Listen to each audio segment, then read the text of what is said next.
Hello, everybody. Welcome to Composers Class. Today with me is Vinicius Barbosa, film composer. I'm really happy to have you, Vinicius.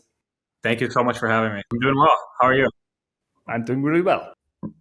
Awesome. So for everybody who doesn't know you, just tell us a little bit about what you do, who you are, and just your latest updates. Yeah, you got it. So my name is Vinicius. I am a composer for film, TV, video games, visual media in general. Uh, I'm based out of Los Angeles. I've been working in the film industry for about 5 years or so. In the music industry in general, I would say maybe about 10 years. I started kind of young when I was still back in Brazil. I used to be a rock drummer, so I played in bands and I played. Nice. Me too, man. Me too. You did too? Drums, yeah, rock, That's heavy amazing. metal, or death metal, actually. Yeah. Nice, nice. That's really difficult stuff to play. Yeah. Um, So Sepultura, right, is from Brazil. So yes, yeah. Matheus from Brazil, and they have a fantastic drummer. Yes, they Um, do. but yeah, that's kind of my. We can get more in depth into that later, but that's kind of my background. And as of late, I've been here in LA working on writing music for movies and TV Nice. shows mostly. Had a Nice. had a spent some time writing music for video games, and now I'm kind of, I try to operate on both camps if I can. Hmm.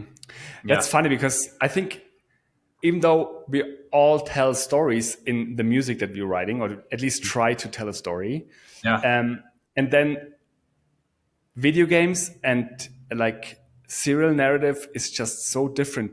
The approach that you have to take, right?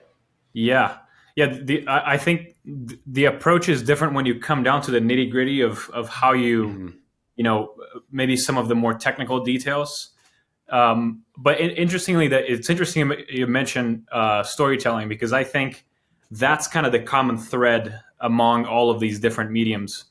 It's that what you're doing at the end of the day, whether you're working on a movie or a video game or a TV show or a VR project or a theme park or a board game, whatever it might be, Hmm. I feel like at the end of the day, you are telling a story.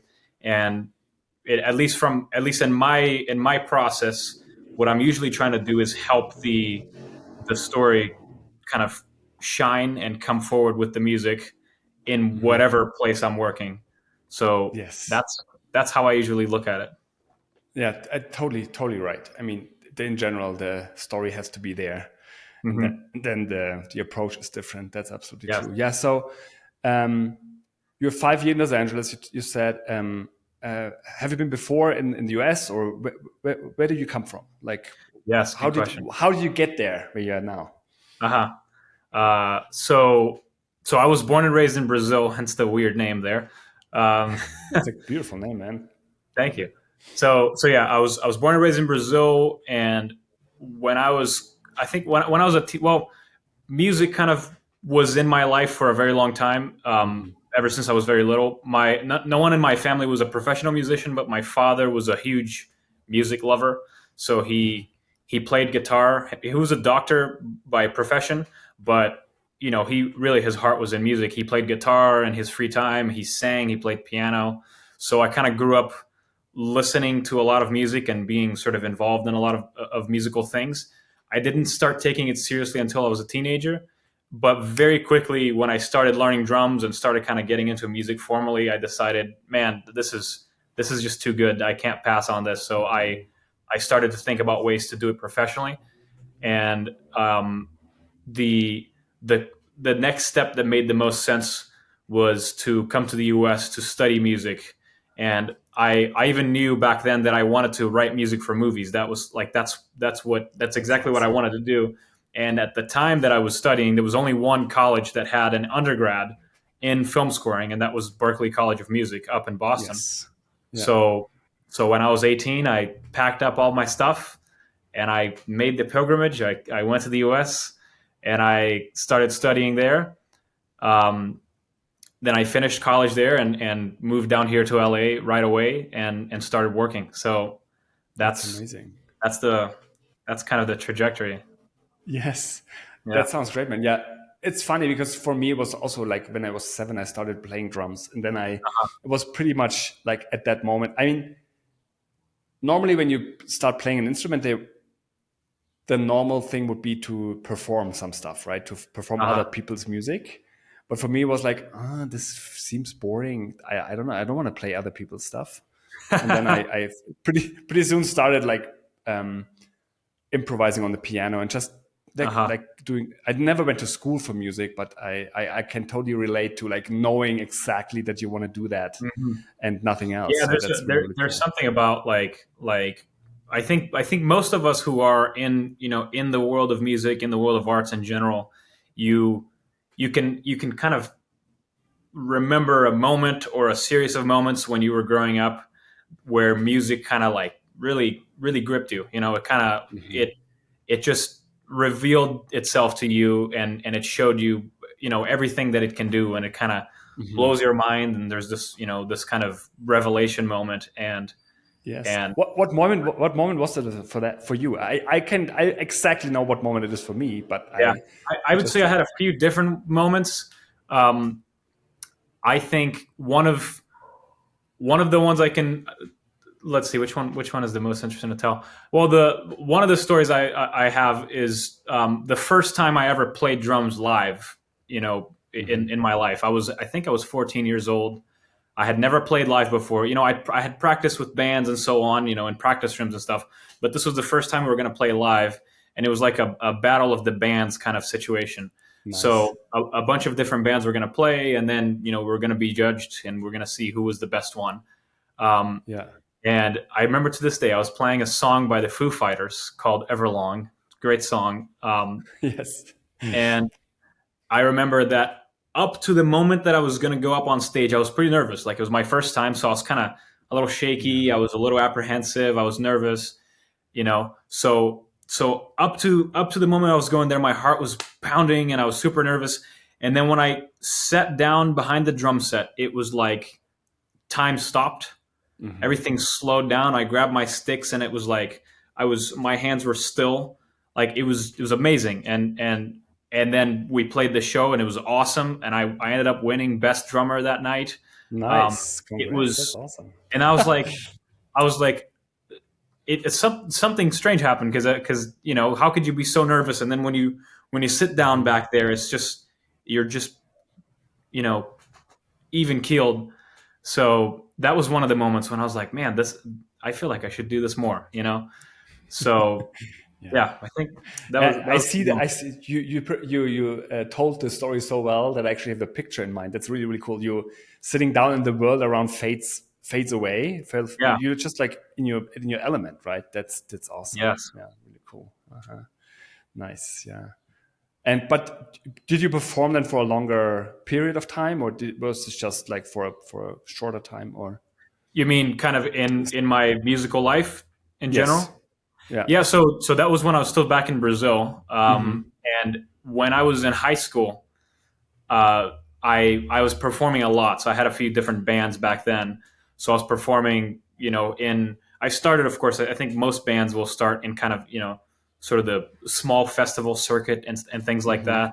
And then we were gaining a little bit of traction. So we were winning a few festivals and kind of getting invited to perform at bigger venues and so on. So I think from the time that I was 14 until the time I was 18, I was performing a lot it's still all in Brazil, in kind of in the city. I'm from the city of São Paulo, so hmm around São Paulo is where we were doing most of our performing. Um, Interestingly enough, we were a progressive rock band, so we were playing a lot of prog rock, and there was totally a market for that in Brazil, which is pretty funny um, yeah. to think about. So yeah, I was doing a lot of that, and then when I left Brazil at 18, then I kind of switched gears and I went into film composition. And so I don't do that much performing anymore these Yes. days. I've been Yeah. focusing mostly on film and TV and video game music. Right. And do you think that performing um, in these years helped you with your musical journey that you're on now, like with your film music and media music that you're doing? That's a really good question. I think I think it helped indirectly in many ways. Like I know many composers, colleagues of mine, who have kind of a classical background. So maybe they were pianists, and then they sort of learned in a more structured way, which I Hmm. think is awesome. And I kind of sometimes I wish I had that background where I was going through Yeah. some a more methodical way of studying music. But I didn't Yeah. have that. For me, I was a rock and roll guy. I was playing drums, and then I started studying jazz and so on. But I think there's something about performing, and you'll know this because you perform too. Something about performing that's about kind of you're trying to communicate emotion, energy, through the music that you're playing. And I think that in many ways, film scoring is totally about that. It's about you're writing music for a scene or for a level in a game or something like that, and you're trying to kind of catch the attention of the listener in some ways, or you're trying to elicit some kind of emotion or make the scene more energetic or something like that. And I think there's a parallel there to performing for sure. And Yeah. and then I think because I was a drummer, and I am a drummer still, I think that inevitably kind of informs the way that I write music. So I don't think I write music in the most conventional way. Like Uh-huh. I kind of for better or for worse, I will sometimes think of musical solutions that are not the most conventional. I think so that That's in that way, I but think it. that's a total, that's a USP. That's amazing that you I mean that you think about it another way than other people do. That's great. Yeah, I I see myself hope also so. like, yeah. I mean, it seems like it. I mean, you have been successful so far, so True. it's just the beginning.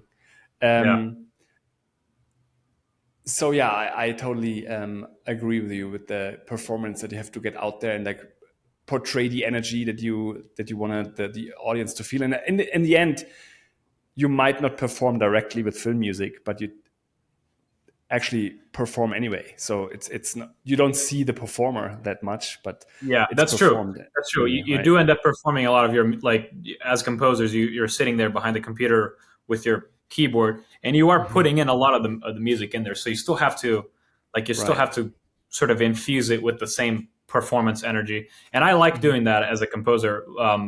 I've picked up a few other instruments, since, and I like trying Hmm. to put in as much performed music as I can, and I like to Yeah, perform a lot of it myself too. that's awesome. But so when it comes to performing your own music, do you also record your own drums then if you have drums in your score, or do you have mostly musicians that work with you, session players, or how does that like work? Yeah, it's a good question. I think it's usually a combination of both. So Hmm. I will. It depends on the project, but Yes. I will usually try to record a few instruments here, at my studio. So I play a few different kinds of guitars. I play a lot of little percussion instruments or big percussion Hmm. instruments as well. So if whatever, as much as I can record myself, I like to do that because I kind of like having, sort of my fingerprint in Hmm. the scores. I like to do a lot of singing too. There's a few scores where I'll sing and I'll kind of modify my voice and then sort of add that into the scores. But then whenever I can, I love getting musicians to come in and play on my scores as well. To me, that always takes us to the next level. It's like it becomes something that I wouldn't be able to do myself. Uh, so I'm in love with doing that. I Yeah. when I was during my time at Berkeley, I studied a lot of conducting, so I kind of developed a passion for orchestral conducting, and so getting in front of the orchestra, being able to conduct and kind of bring in even more life into the score. To me, like I'm a huge proponent of that. As much orchestra as we can get. Sign me up. Yes. I mean, I love that you can conduct as well. I think this is like the ultimate art to actually have your music sound the way that you want it to. I mean, Hmm. normally conductors, especially in the film industry, I think they pretty much they understand what you want from them, especially Yeah. if the score is written in well. But yeah, that's awesome. Yeah, also performing, by the way. Yeah, that's good. Yeah. Yeah. That's awesome. But I totally agree with you with the having another person, a musician, interpret what you've written. And Hmm. I can't remember, or I don't think there was ever an occasion where it did something bad with the score or with the music. It's Yeah. always always adds to what you have written. And Right. this is why I love. I mean, whenever, as you said, whenever there is a possibility to have real musicians play my music, that's It always, just on yeah, another it always level. brings it to a new place. And I think one Yes. of the things you have to do, I think there's a parallel there with a film director. When a film director will bring in, actors and uh, film editors and composers and so on, you have to. There's a part of you as a composer that when you bring in musicians, you have to let go a little bit of what your vision was sometimes, Hmm. because maybe you wrote this solo violin piece that's kind of Hmm. played very straight, and very very conventional and so on, and you'll bring in a violinist who's amazing, and maybe they'll add a lot of flourishes, and they'll do something different that you didn't think of.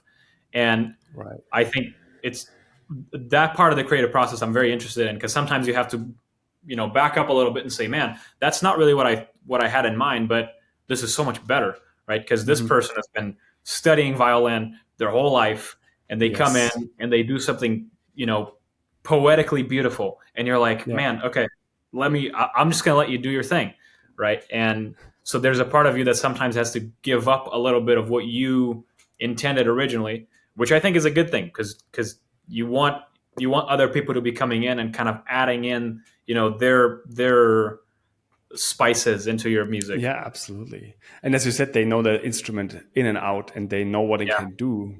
And actually, it's much easier, or for them, it's much easier to do than with you trying to do it with modulation or any, like on your Yes. keyboard playing the violin. It's just not the same. Even though they Oh, got really, really good, these instruments, but it's just not the same way to interact with the instrument, right? So uh-huh. that's really. This is why I think So that drums work really well on the piano if you play it on they the do. keyboard. It's a little bit Because, easier. It's a little bit easier yes, to program yeah, them. yes, exactly. So you performed with 14, and you went to the US when you were 18 to Berklee College of Music, and Correct. then from there you got into right to LA, which is like a very straightforward Hmm. journey that you took, which is cool. But what, as a composer, what's the one thing that you think has been the biggest contributor to your successes so far? Wow, that's a good question. Hmm.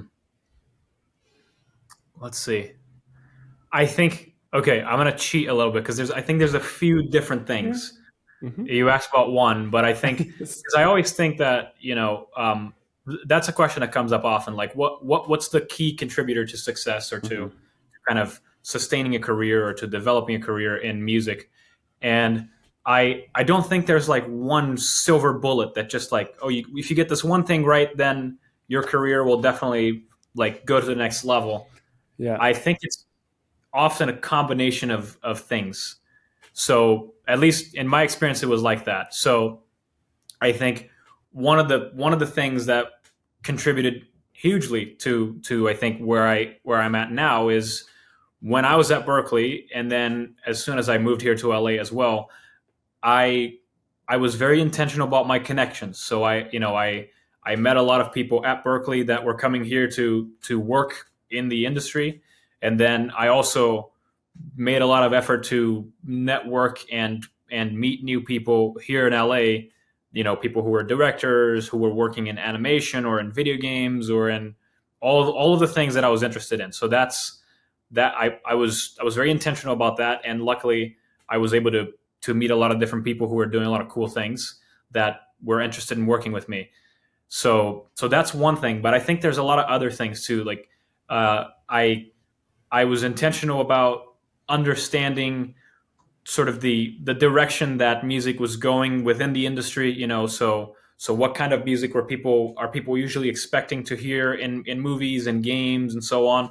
And I spent a lot of time trying to figure out how to make that, how to create music that that made sense and that was appropriate for what people are used to and expecting nowadays. So that's another thing. Uh, what else? What else was I important? mean, these are great. I mean, networking. I hear this all the time. This You hear is that a lot, right? I Yeah. think this is huge. I mean, and this is would lead to my next question. So networking and then keeping up on trends, basically. So this is what they Right. say in marketing, right? Keeping up on the trends. Mhm. But what do you do with the trends? Just sitting, like just using them for your own, normally might not work. Do you use these just as to inform you what's working right now, and then you add your touch to it, or do you just like, okay, they want to hear like, I don't know, the Joker theme up and down, I do something like that, or what can I do with the idea of what Hans did Yeah. and can use it for my own score? Uh-huh. That's a great question. I think sometimes the trends will have to do with instrumentation and kind of Hmm. production, if we want to get technical, like production, music production details and so on. Technique. Uh-huh. But oftentimes, so I've noticed in film that there's, if you noticed, if you watch films from 20 years ago and then films from 10 years ago and films that are coming out now, you'll see even and then of course when you go way back, Yeah. you see that difference even more.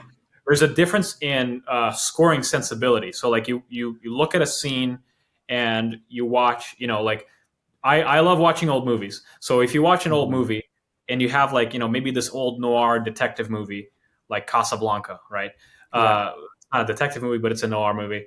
And, maybe there's a dialogue scene between two characters and one of the characters will say, like someone will say something dramatic and and the music will come in like, like this really dramatic kind of old movie style kind of thing. Yeah. So when you that doesn't work anymore, right? Like, or you Right. don't see that as often in movies nowadays. Now movies have gotten a little bit, music has gotten a little more subtle in movies, right? If usually I've noticed very, very technical, but when you have a very dramatic scene, usually the music will take a few milliseconds to kind of come in and sort of just Yes. sneak into the Yeah. scene, so that it's not too abrasive. So these little things, like noticing all these little details and how you tailor a scene, to me Hmm. they make a huge difference. And I think Absolutely. um, usually I get compliments sometimes from directors and from composers that I work with about this kind of these little details of when Hmm. do you choose the music to come in, when do you choose to get loud, when do you choose to get quiet.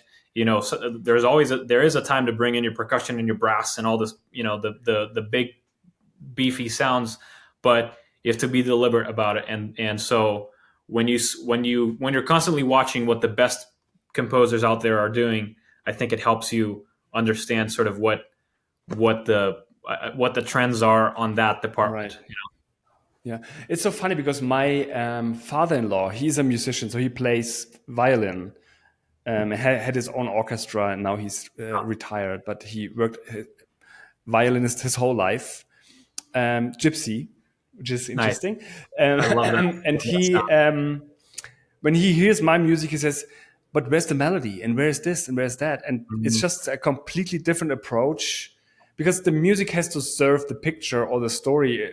If you see it like in a bigger picture, Yeah. um, and a melody not sometimes doesn't work or is too much or takes away from the dialogue Yeah. or Definitely, depending on the movie you're working on, sometimes exactly, just a series of moods, like a few chords exactly. or some interesting synth pads that they might do the trick, and they Right. might be the right answer for that kind of movie, Yeah. for that particular movie. Like a more Exactly. What he's subtle kind of saying, exactly. What he's saying is, this is not music. This is just like it just creates the atmosphere. And yeah, true. But music can do that, right? And this is, he is not so convinced that what I do as music is like the kind of music that he thinks is music.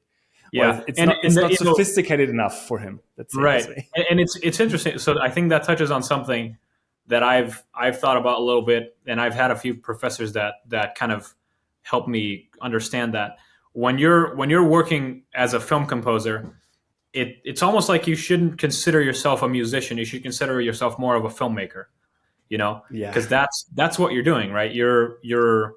Yes, you're writing music, but there's a higher, bigger purpose here for the music that you're writing, which is to enhance the story in Hmm. many different ways.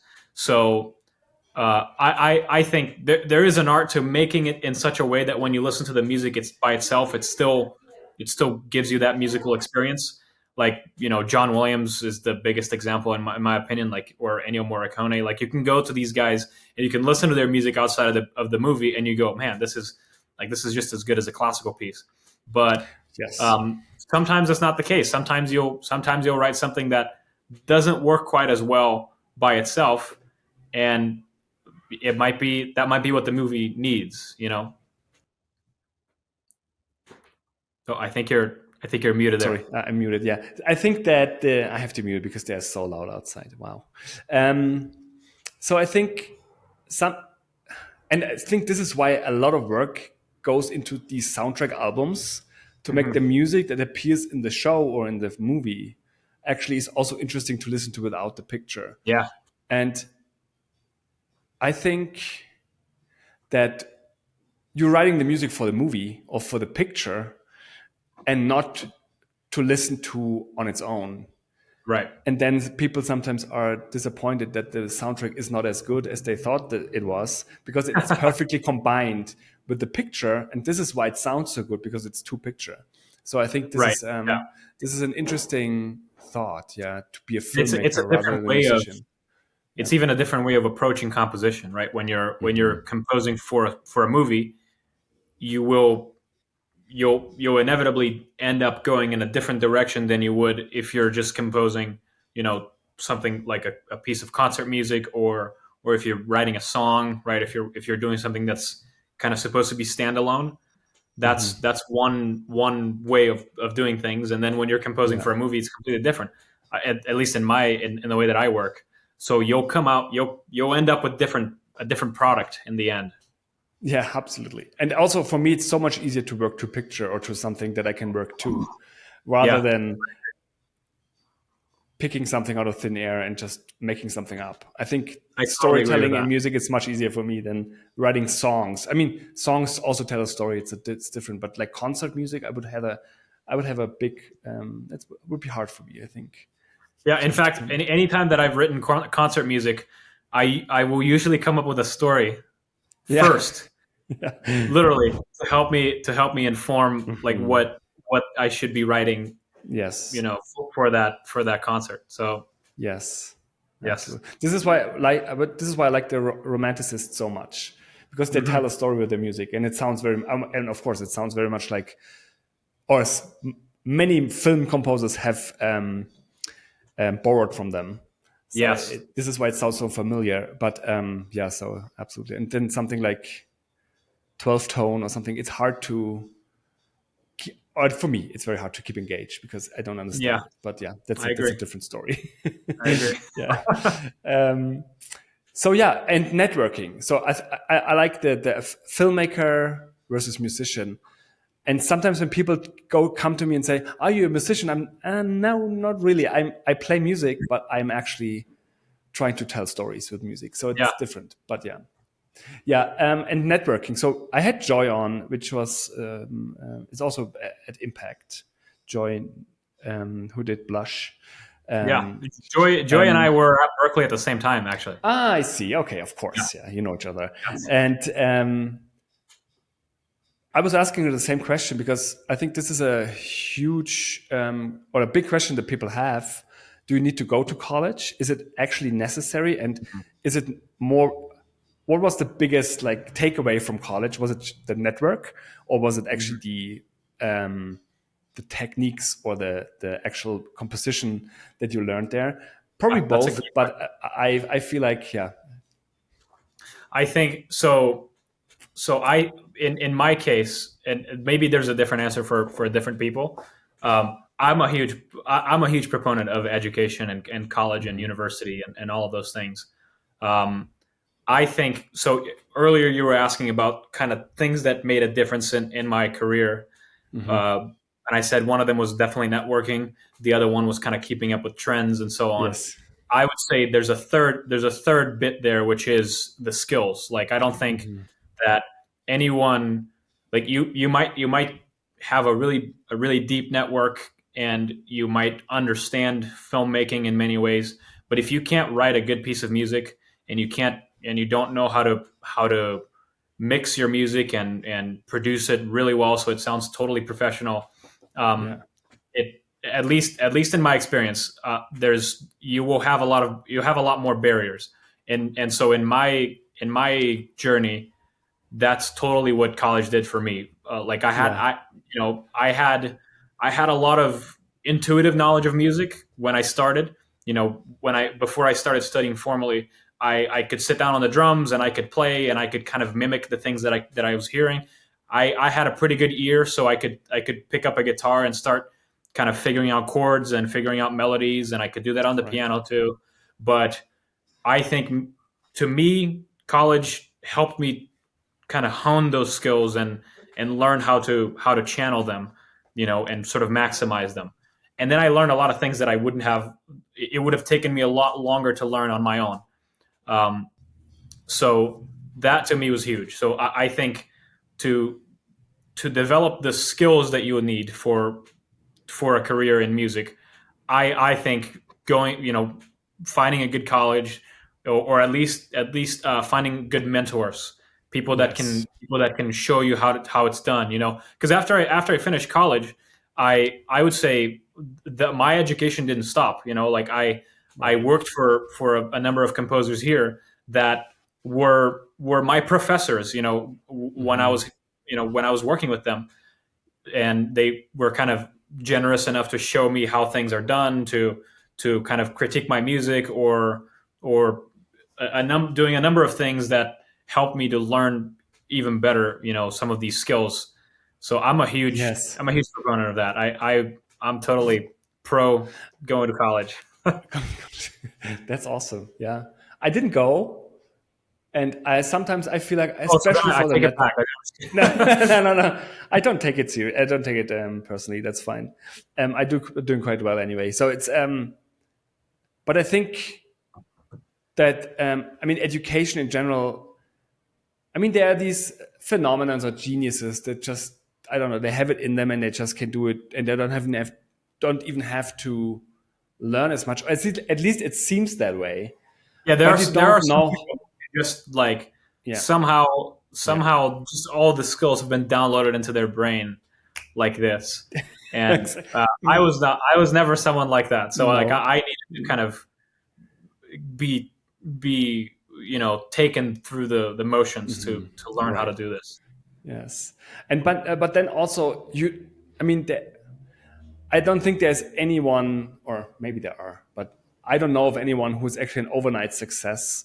It has Hmm. always been 10, 15 years of grinding and late Yeah. nights and all that. And then all of a sudden they are on their, you see them in the spotlight and you think, oh, Mhm. where did they come from? And it's just, yeah, it's just a Yeah, constant. absolutely. I think that's another key aspect that people Mhm. often neglect when they're thinking about a career in music. It's time. Like you when you look at some of the biggest composers that have come out of the music industry, you know when you see a big project that they worked on that maybe was their break, they've been grinding for 15 years, 20 years. They've been working for a long time, and they just they stayed patient, and they kept showing up and they kept working, and then at some point things worked out. Things kind of slowly built, and that's Right. one of the things that I'm trying to do. I don't, I'm not one of the AAA composers yet, but I'm Yet, planning to stick exactly. around long enough Yeah. continuing to foster relationships, continuing to deliver great work, and then Mhm. I think things have been slowly going, uphill, or getting better, and Mhm. so I think that's a factor that's usually neglected, is just Yeah. persevering. Yes, absolutely. Yeah, you have to put in work to get it out of Yeah, something, like proof of work, right? There has to be exactly. this principle has to be applied, definitely.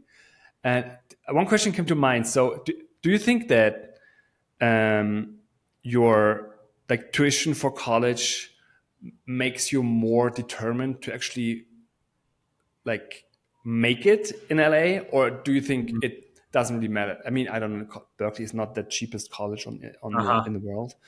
Yeah. Do you think this made a difference for you? That you have said, okay, paid so much money for my education, I have to somehow Mhm. make something out of it.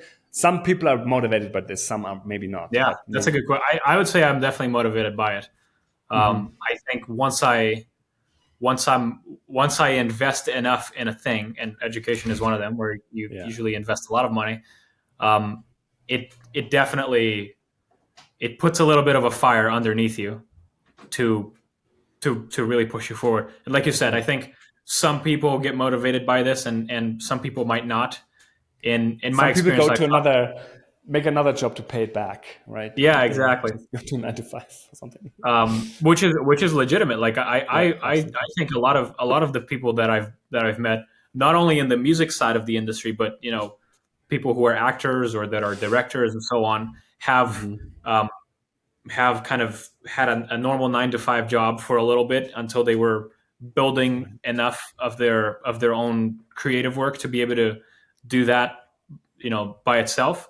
And Hmm. I think that's legitimate. Like that is, we were talking about time, right? And sort Hmm. of sticking around long enough so that your opportunities begin to bear fruit. And I think that having something on the side that just keeps you afloat is a good. It, Right. it can be a very good idea, and even better if it's within music, right? If it's in this, Exactly. if it's in the field of music, then Hmm. then all the better, because you get to continue to work those muscles while Exactly. you're building something else. Yeah. And there's nothing harder than to make it in any industry from a perspective of I have to make money. I think this is so hard because people can sniff it out right away, and they either lowball you or they just don't want to work with you because you don't have the right like Hmm. aura or whatever you want to call it, right? It Yeah, feels if you're desperate for money and you want to make money with what you do, which is not a bad thing, but if it's the only way you can survive to make this job project work or something, people normally don't want to work with you. So yeah, so having a side yeah, job and or it can be. It's funny because it can be a little bit counterintuitive too, mhm, because sometimes, not always, but sometimes there's a good reason to take a project that pays a little bit less, or maybe mhm, that doesn't pay upfront, and might pay on the back end, or might pay in other ways that are not just literal money. um, and you I think as a composer, sometimes you want to be able to make that decision. If you see maybe an indie game or an indie movie that doesn't have that big of a budget, but you see potential there. You see that, though, really, this is a really talented group of people that I yeah, want to work with, and I want to see where they're going, and mhm, wherever they're building, I want to be there with them. So sometimes you will do that, and other times, like, so I've taken projects where I didn't get paid a lot, and then I've turned mhm, down projects that didn't pay enough, or didn't pay what I thought was appropriate. Because sometimes you do see people that they totally could pay a certain amount of money, but yeah, for many different reasons they're not. So it's useful to be careful about those too. So there's two absolutely, situations. yeah. And what you said about like if this like bill paying job is in the music industry is even better, but I think in the beginning it doesn't really matter that much.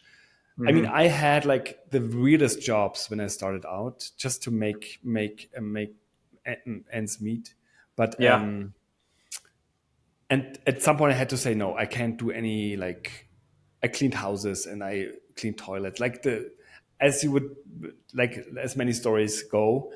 But then I had Yeah. to say no and I had to just focus 100% on music. Otherwise, if you only do it at night, at least in my humble opinion, if you only do it at night, it won't get as far as you could get when you decide Oh to do yeah. it full Yeah. time. There's definitely But there's definitely an aspect of putting in time, yeah, right, to yeah, develop the craft and yes, to just exactly.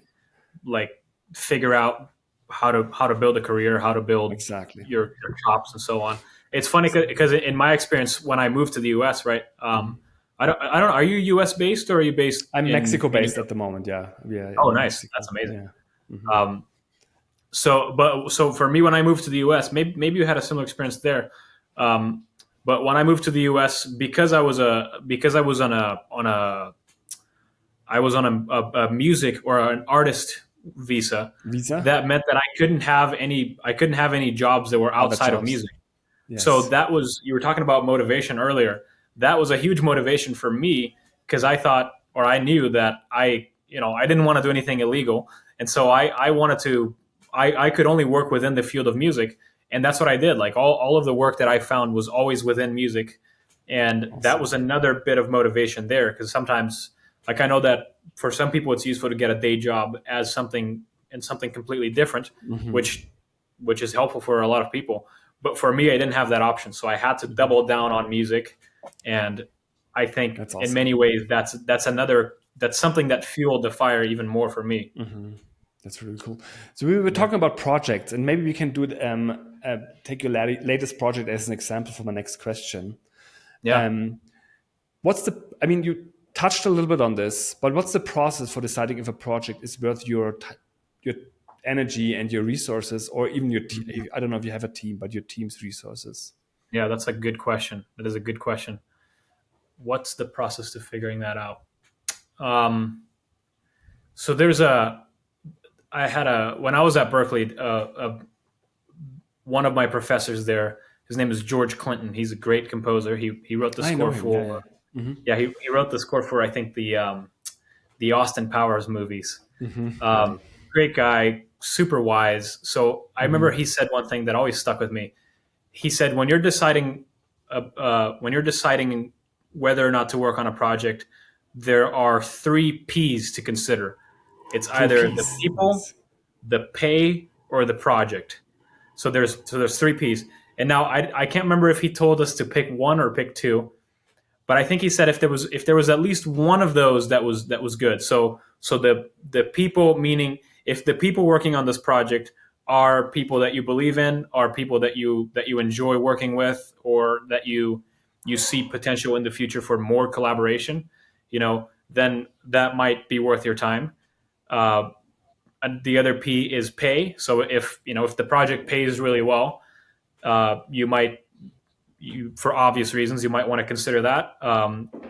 But you might not, right? Like if it's a project that's not that's just not a direction that you want to go in your career, or whatever it might be, you could take it or leave it.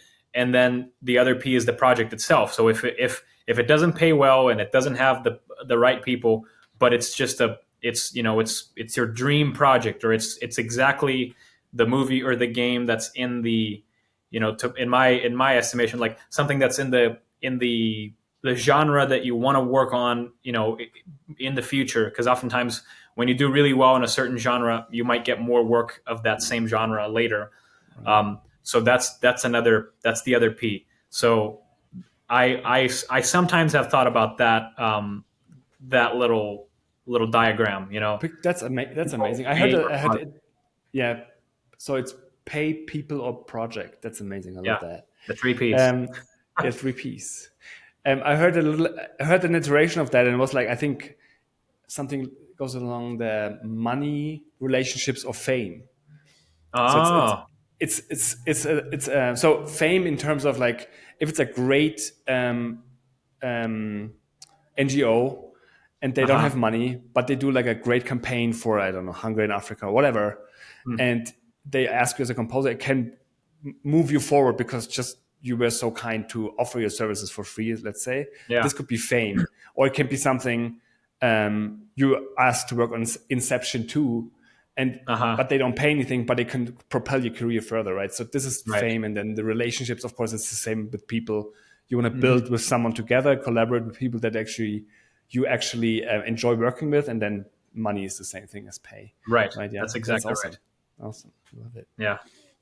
And that's a good framework to actually consider. And it's also very easy to just decide if the pay. And I think you should have at least two of these.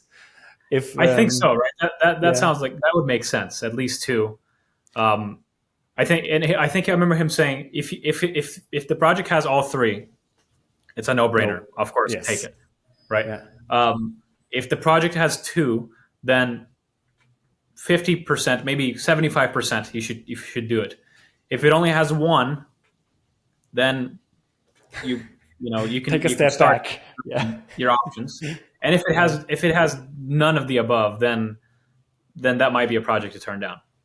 You hmm know, and then some other times you might be thinking strategically too. I was so there's a composer that I work with a lot. His name's Ryan Shore. He's one of my mentors, I, mhm. and Do there's you a know project Benjamin Secker then as well? Do you know Benjamin Secker? I do. Great, Yeah, I fantastic love guy, him. Yeah, fantastic guy. he's a fantastic. So there's a project that we were going to work there. I won't mention too much, but Yeah. of the behind the scenes. But there's a project we were going to work on that we ended up turning down, and it was about thinking about the strategy. Like hmm how long the project was going to be, like how much of our team resources we were going to put in into this project. So when you're a composer and you have a team, you're running a business, right? And in many ways, and you're trying to make sense of uh, you're trying to make strategic decisions and figure out, okay, this project would bring in this much, and to work on this project for 3 months, it would cost this much. So you can start hmm making some math and figuring out Yes. if that makes sense for you. If this is sometimes like we were talking about, it might be a risk that you're willing to take that you can see a potential of bearing fruit later. So there's all these strategic decisions that you end up making, and I really like thinking that way and kind of figuring these things out. It's kind of like a puzzle to me. So I so it's kind of exciting to me in that way that I get to do Yeah. that. I get to strategize. I get to think about these different components that are not just creative.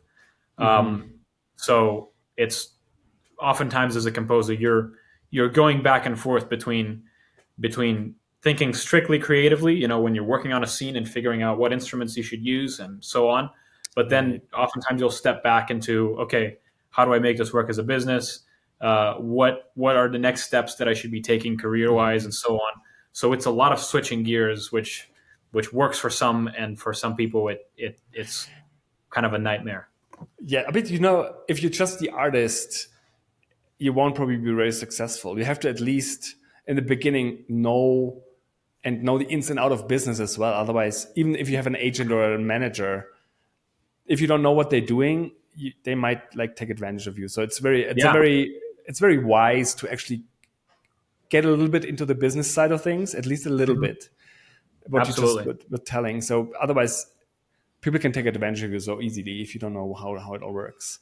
I And agree. also makes your life much easier because I think sometimes you can do it on your own. You don't have to have anybody that actually helps you Mhm. preparing a proposal or something like that. But Yeah. how does it work? Like this is a question that I ask myself all the time. So, and I think I heard it somewhere that you should be the first to ask for budget hmm to actually be in the advantage, so they have to react. And if they don't have a number, they say they don't have a number in mind, can be a red flag, or they just don't want to tell you. And then it's the question: do you want to actually work with them? Because if they Uh-huh. don't trust you with like saying how much money they have for music, will they trust you with the music in itself? So Mhm. how does this process work for you? How do you find new projects? How do you acquiring these new projects then? That's a great question.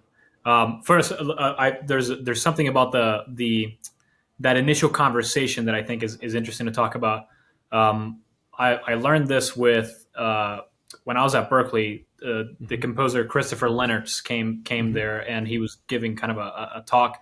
And I've used this method of his for a long time, which is when you first get brought into a project, and you might have that first conversation. Let's say you're working on a movie and you get brought in to have a first conversation with a director.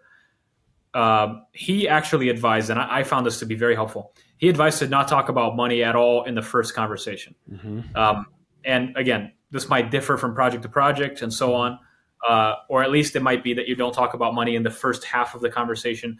But he what I do usually is I'll come in and I'll start talking creative.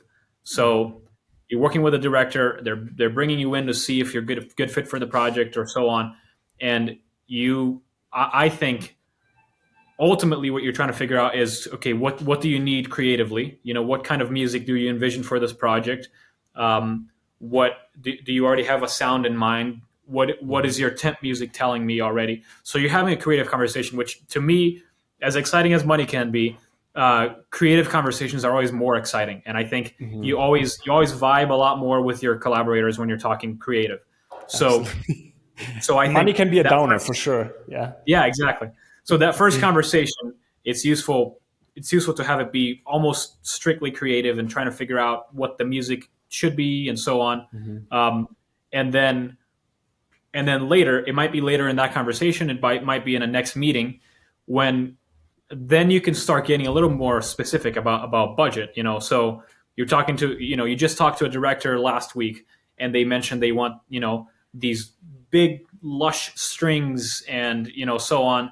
Then you start telling then you can start getting down to the details and say, hey, if you really want this string sound, one of the best ways to achieve it is to record live.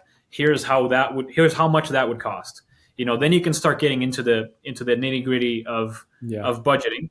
But I find it useful not to talk about that right away, and because then you also, in my opinion, you also get to show them this is what you could have. Like this the coolest thing that you could have. That's kind of like, if you're thinking without money restrictions, what's kind of your creative dream for this project, and then we can see how we can achieve that.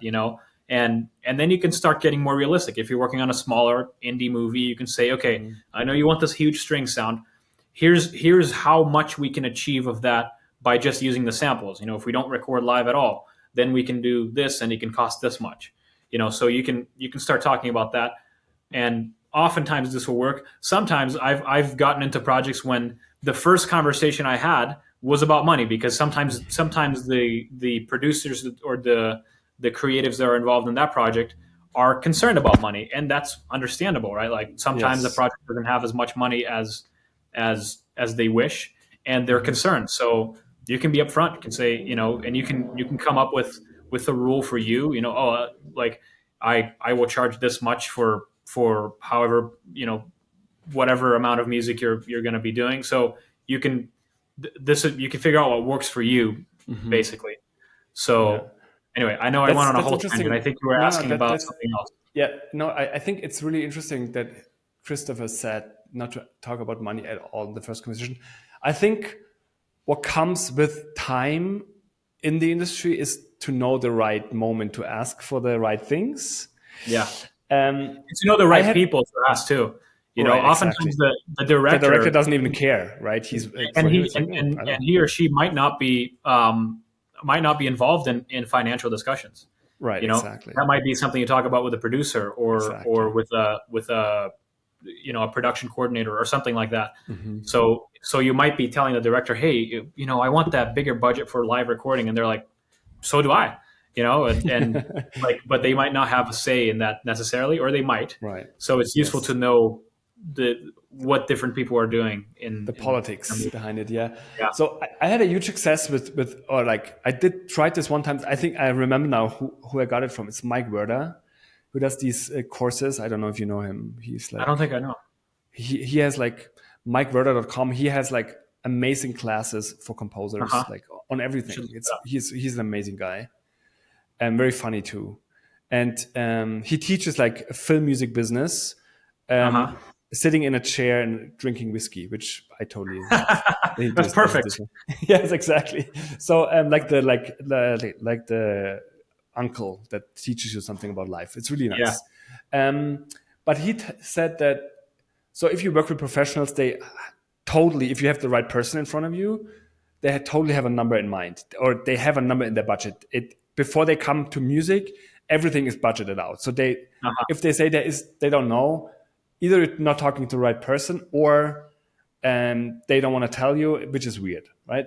And then if you ask this question first, as I said before, you can see their reaction and they have to say a number, and then you don't have to say, because if they ask you for budget, how much is the score for this movie?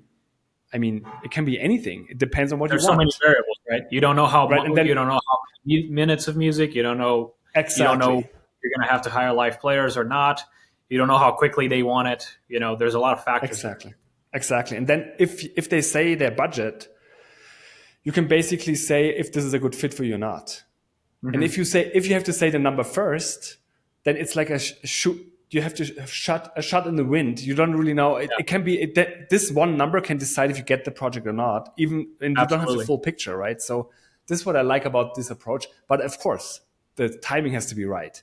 If you come in there and the first thing you ask, how much before we talk? What's your budget? It's probably a little early, right?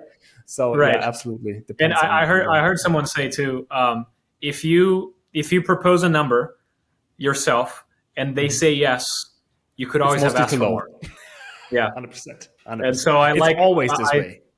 Yeah, I like that. I like that philosophy of asking them first. You know what's your budget for music or something like that. And it can be like very like with a set budget as well. Right. Exactly. Yeah. And it can be very casual. It doesn't have to be like serious. It's just like, okay, what's the budget approximately? So, I think, but the timing is very important. So the timing is important. Timing is important. I think the thing is what you said before, paint the vision for them so they can see what you can accomplish for them and how you can make their vision bigger or support their vision. And then this is a creative talk. And then after that, you can, if they bite there and say, this sounds interesting, then you have to go into money and say, right. And I think that's one of the things I realized lately. Mm-hmm. And it also comes in with the whole subject of AI, which we can or can't go into if we want to. But one of the things that you're selling as a composer, as a real human live composer, is a creative process. Like you're selling a creative, like a creative adventure along with the director. So when you introduce that first and you show them, here's what we could do, here's how we could work together, here's the kind of music we can make, here's how what the process could be like, and so on. That, at least in my experience, that's very exciting for directors and people who have that creative mentality. They want to be involved in your score. They want to do something, they want to do a back and forth creative process together. And that's kind of one of the biggest things that we have to offer as composers, because I think that, and it's one of the unique things that you can bring to the table as a composer. You can have your own creative process. You can have your own way of working. And I think, in my experience, that's been people get excited about just being able to have this kind of creative adventure together. Mm-hmm, right. It's so funny that you mentioned the painting the vision for them and that the director gets excited about this. I had Daniel Chulitza on, who runs Outlier Studios. They're like a 20-person team almost of like all the departments. And he's in the Bay Area. And what he does cold outreach to projects that he wants to be part of.